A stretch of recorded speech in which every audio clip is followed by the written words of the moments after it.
Bonjour à toutes et bonjour à tous, bienvenue dans la Minute Techno Alimentaire. Aujourd'hui, une question de Richard qui nous contacte du Rwanda. Richard qui nous demande comment est-ce qu'on fabrique la poudre de lactosérum.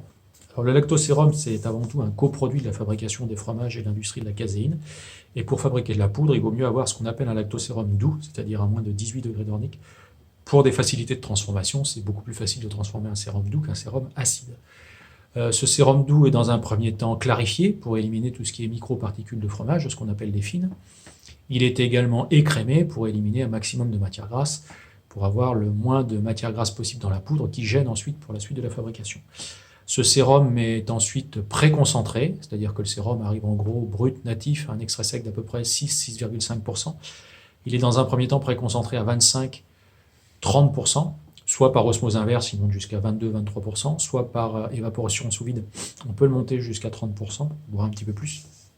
On peut également le préconcentrer par nanofiltration, mais là il y a un début de déminéralisation. C'est pareil, on obtient des 24-25%. Donc à l'issue de cette première préconcentration, on a une deuxième concentration. En général, celle-ci est faite sur évaporateur sous vide, là on n'a pas trop le choix, pour amener le produit jusqu'à 55-60% d'extrait sec. Une fois que ce produit est concentré jusqu'à ces 55-60% d'extrait sec, on va le cristalliser pendant quelques heures à 25-30 degrés. Et pour y arriver plus facilement, ce que l'on peut faire, c'est refroidir rapidement en sortie évaporateur ce sérum jusqu'à cette température de 30 degrés par un appareil qui s'appelle refroidisseur rapide, en anglais flash cooler, et ce qui permet d'induire une cristallisation beaucoup plus fine et beaucoup plus rapide, que l'on peut compléter par un ajout d'un sac de sérum en poudre, de lactose en poudre, dans un tank de cristallisation pour initier encore la cristallisation. La cristallisation dure pendant 3 ou 4 heures, le produit est ensuite envoyé sur une tour de séchage, le produit subit un séchage de spray, le plus souvent à l'aide d'atomiseurs ou turbines.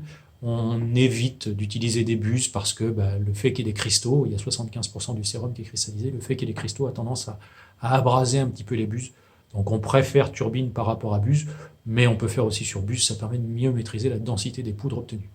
Le produit fini est à 97% d'extrait sec, 3% d'humidité, et avec ça, la poudre se conserve pendant à peu près 2 ans.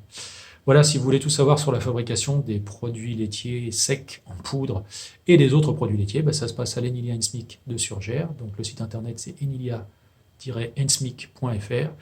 Et quant à moi, je vous dis à bientôt dans une nouvelle Minute Techno.